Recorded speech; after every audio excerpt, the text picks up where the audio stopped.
too. I hope you're having a great Easter morning.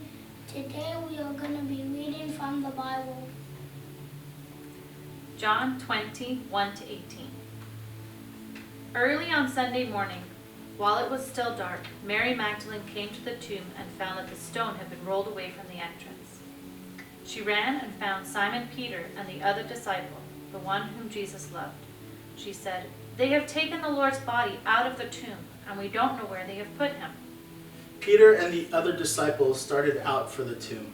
They were both running, but the other disciple outran Peter and reached the tomb first. He stooped and looked in and saw the linen wrappings lying there, but he didn't go in. Then Simon Peter arrived and went inside. He also noticed the linen wrappings lying there, while the cloth that had covered Jesus' head was folded up and lying apart from the other wrappings.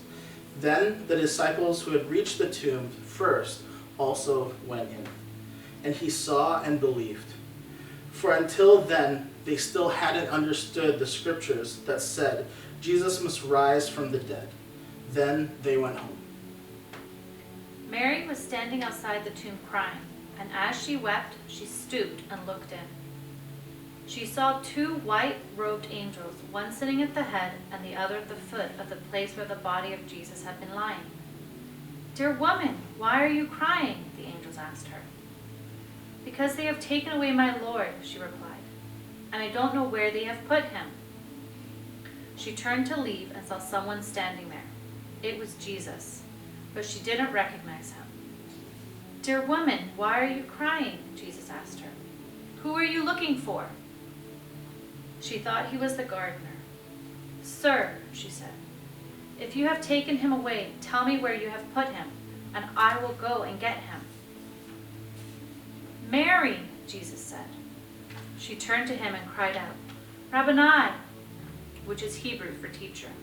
"Don't cling to me," Jesus said, "for I haven't yet ascended to the Father. But go find my brothers and tell them, I am ascending to my Father and your Father, and to my God and your God."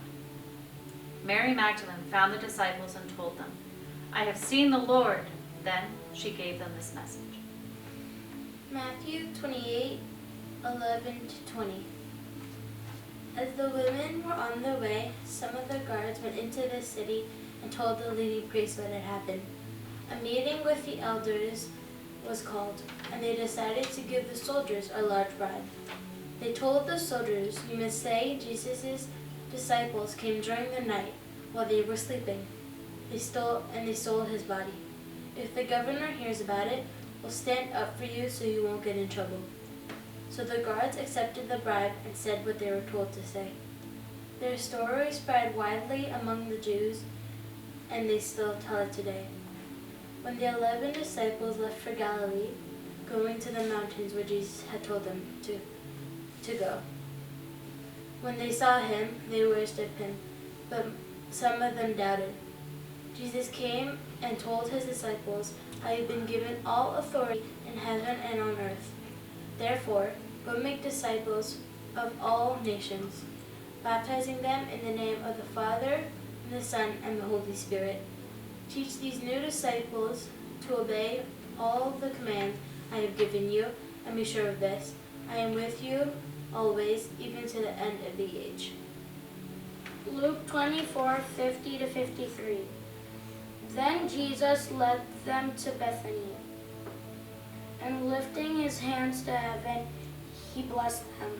While he was blessing them, he left them and was taken up to heaven. So they worshipped him, and then returned to Jerusalem, filled with great joy. And they spent all of their time in the temple, praising God.